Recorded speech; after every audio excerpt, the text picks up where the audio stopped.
Hello, everyone, and welcome to the California Public Utilities Commission's Broadband Caseworker Seminar Series. This is Broadband Policy and Funding 101. My name is Karen Eckersley. And my name is Caleb Jones. The Broadband Caseworkers have created a series of webinars covering the business, technology, and policy and funding context that communities will need to provide broadband. The yellow highlighted area shows which webinar this is, and the rest of the slide provides an overview of the webinar series. This is the first of the 3 webinars on the policy and funding of broadband. This 3-part series is designed to help communities understand the regulatory context in which communities' technology and business planning efforts will fit, and what state and federal resources entities can use to meet their community's needs.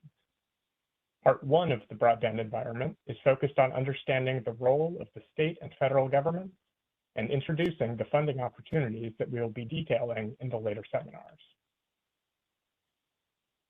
The agenda for this seminar is to look at the evolution of the California communications market and regulatory structure, and to understand this in the context of communications business models and technology, and to introduce the regulatory and policy environment, including the roles of the state and federal governments in broadband and the funding opportunities they administer.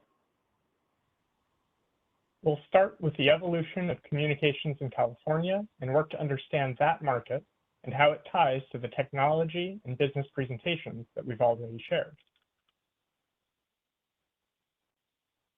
This slide shows a characterized timeline of the evolution of the communications market. The first box shows AT&T Bell System era.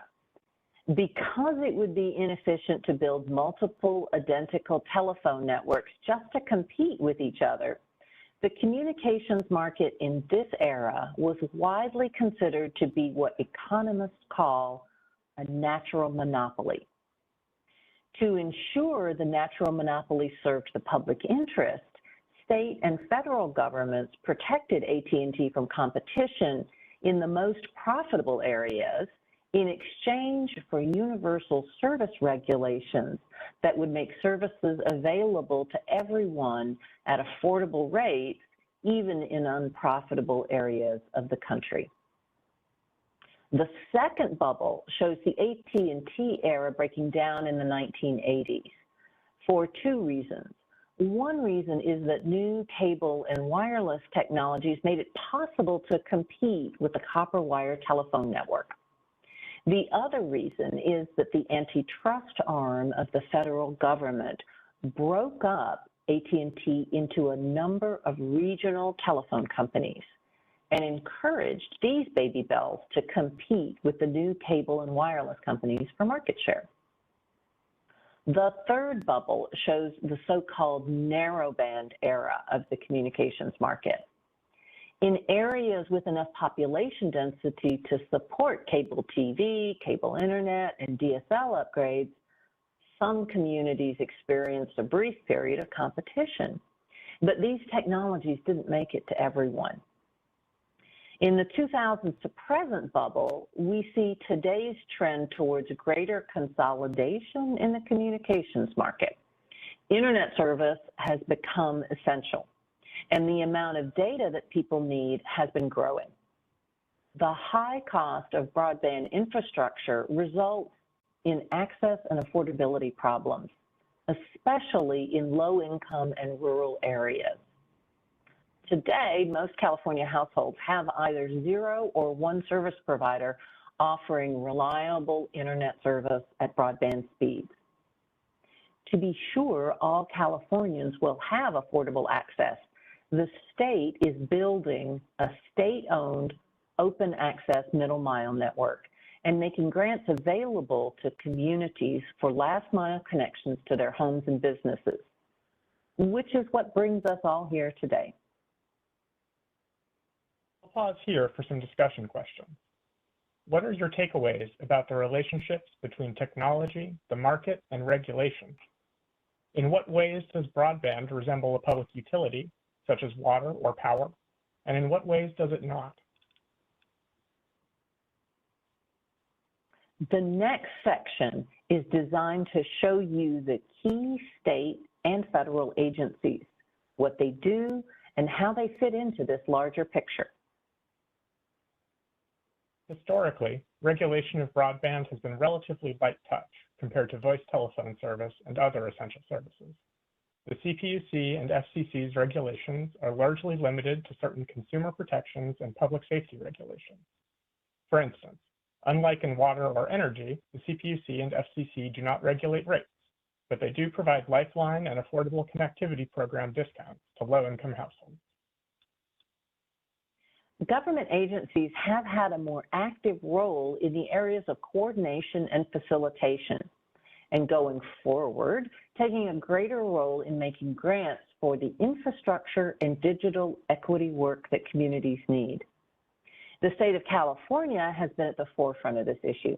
We were the first state to conduct significant statewide broadband planning, and we had the first broadband mapping effort in the country.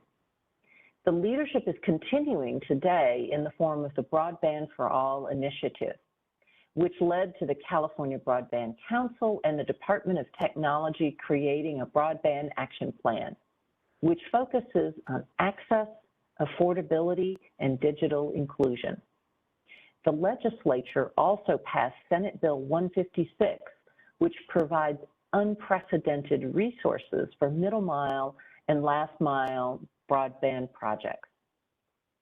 There's now considerable activity underway to plan how to use these funds provided by the federal government through the Infrastructure Investment and Jobs Act and other legislation to improve digital equity in California.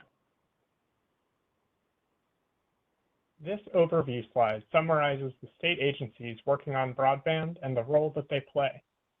These state agencies also work with local governments. So, for example, GoBiz and the Department of Technology have developed a playbook of best practices regarding permitting for broadband deployment that some of you may have used before. Please consider this a reference slide. We will not discuss each of these in detail. This slide provides an overview of the national broadband agencies.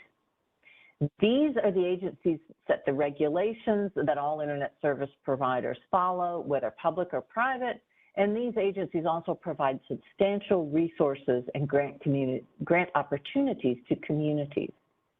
The most relevant regulatory authorities are the FCC and the FTC, as well as NTIA, the Rural Utilities Service, and the Economic Development Administration, and Housing and Urban Development, all of which have grant programs that can be used for broadband. The Economic Development Administration and NTIA both have substantial grant opportunities that we'll discuss in more detail shortly. NTIA is also a policy shop, which advises the president and executive branch on issues of broadband, telecommunications technology, and spectrum policy. This agency, NTIA, is the entity that sets the rules and distributes the funds for broadband in the federal legislation that's coming to the states, including California. Let's pause again for discussion questions. What are your takeaways about the federal and state roles in telecommunications? Do you have existing relationships with these agencies? Do you participate in any of their proceedings? Are there other agencies that you work with more closely? You can send follow-up questions to us at broadbandcaseworkers@cpuc.ca.gov. This next section will provide an introduction to the state funding resources that are available. We'll have even more details on how to apply for them in other seminars. We'll talk about the federal funding programs in just a few minutes. We will begin by looking at the data and mapping resources available from the CPUC, and then give you an overview of the state funding programs. We'll start with the CPUC's mapping tools. This slide shows the California Interactive Broadband Map. The first thing you'll see when you open this map are the locations that are eligible for California Advanced Services Fund infrastructure grants. But this map has a lot more than just data for CASF applicants, so I recommend clicking through the options to understand everything you can learn from it. Communities can use this tool to search the current availability of broadband in their area, broken out by speeds, technologies, and providers for every ISP that has reported data to the CPUC. The map's other layers show metrics like speed and latency for the largest mobile networks in California, household median incomes, broadband adoption rates, and political boundaries. This map does not show everything. It is possible for a service provider to report that they are serving an area that they are not, and it is possible for small wireless service providers to exist without reporting anything to the CPUC. There are also other data sets here that can be turned on and off through using the Layers button. You will find adoption rates, where anchor institutions are, and where grants have been awarded in the community. You can also use Layers to look at the relationships between factors, such as the availability of broadband at different speeds and adoption rates, and how those interact. Another resource is the data dashboards maintained by the CPUC. These tools can help you understand broadband availability across the state and in your community. These dashboards are updated frequently using various data sets which are available, so pay close attention to the sources that are used in each one. For example, a few different dashboards display the number of served and unserved households in each county with customizable definitions of what served means, depending on which technologies and speed thresholds you're looking at. Another dashboard shows the percentage of each county that is covered by each of the major mobile networks, and at whatever speed threshold you would like to look at. There is also a dashboard which shows adoption rates by county, so not just what percentage of the population could subscribe if it were free and easy to do so, but what percentage of the population actually does subscribe to broadband. There's a lot here. Explore these as they are helpful. This slide shows a screenshot from the Federal Funding Account public map, which is available on our website or at the link at the bottom of the slide. The first thing you'll see when you open the Federal Funding Account map is the unserved locations in the state that are eligible in the Federal Funding Account. The picture here is of Sacramento, but it's easy to click and drag the map to look at your own community. If you toggle on and off the different layers from the menu in the upper right corner, this map can display a lot more than just unserved locations. You can also display the statewide middle mile network, the areas which are considered disadvantaged communities, and low-income areas. You can also see the Cal EnviroScreen map of environmentally disadvantaged communities, the Socioeconomic Vulnerability Index, or SEVI, as well as political boundaries. There is a lot of information there. Here are some topics for discussion. What resources do you have for mapping and data within your jurisdiction? What are your most used analytical tools?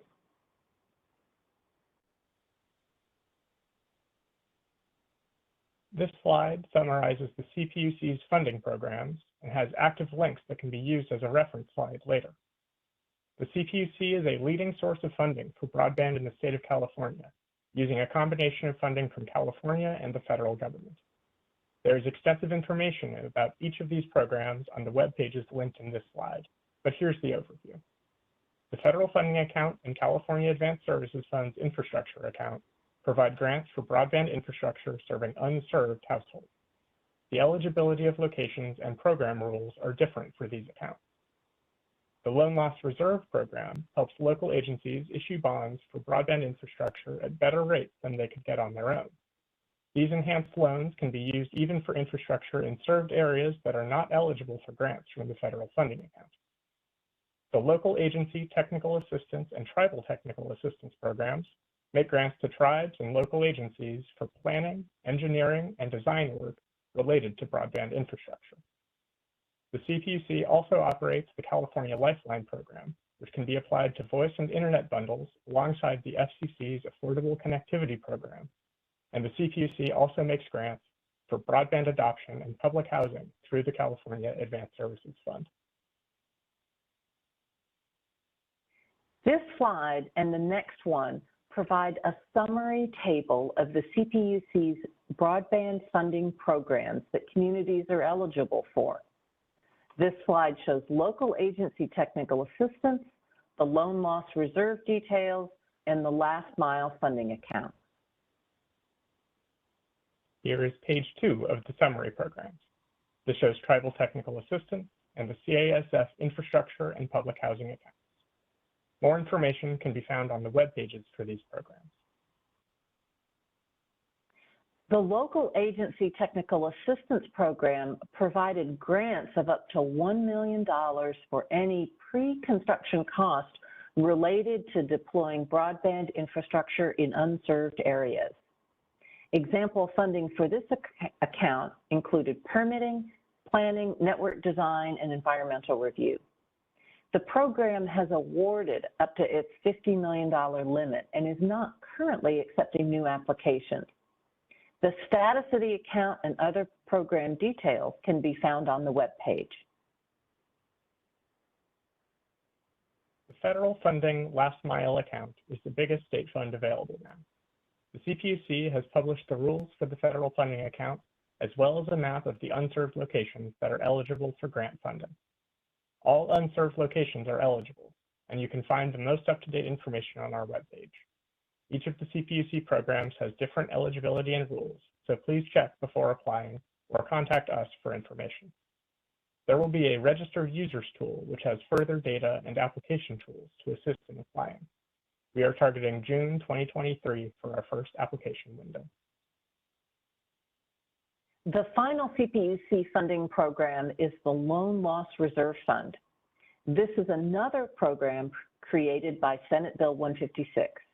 This program will provide credit enhancement and collateral to assist agencies financing broadband infrastructure development. Why would you want to use the Loan Loss Reserve Fund? With this fund, a public agency can borrow using the fund for any broadband infrastructure, not just for that covering unserved households in CPUC's program. If you are a public entity, please talk to us about how you might use this account to meet your broadband infrastructure building needs. This next slide summarizes 4 of the key affordability programs that help households with access to broadband afford to subscribe to it. The Affordable Connectivity Program is a $30 a month discount for low-income households' broadband plans. This is an FCC-administered program, which was an evolution of the Emergency Broadband Benefit. This program is available to end users and is administered by service providers.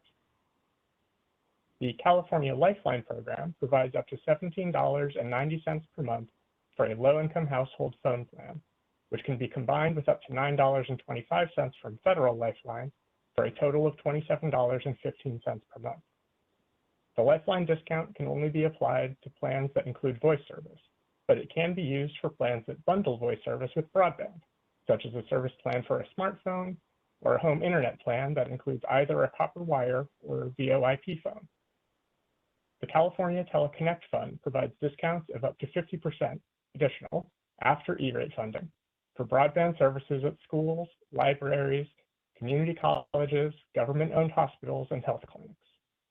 And the California Advanced Services Fund's adoption account makes grants to nonprofits for digital literacy programs that help members of the community use the broadband services before and after the infrastructure is built. Let's pause again for the discussion questions. Which of these programs are you already familiar with? Which ones did you not know about? Which funding programs are you most interested in learning more about? And what efforts are existing in your community to support broadband adoption and affordability? Are there organizations in your community that might be interested in doing more to help people sign up for affordable broadband? This section is about federal funding and resources, including the FCC's maps, data, and funding opportunities. This landscape is constantly changing, so be sure to check for the latest information. There has been a major effort at both the FCC and the CPUC in recent years to improve the quality of the maps. The FCC publishes maps based on data provided by internet service providers, which the service providers say show where broadband is available. Since it's a nationwide effort, there's a lot of focus on the accuracy of the maps, and the FCC is accepting challenges to the map on an ongoing basis from its website.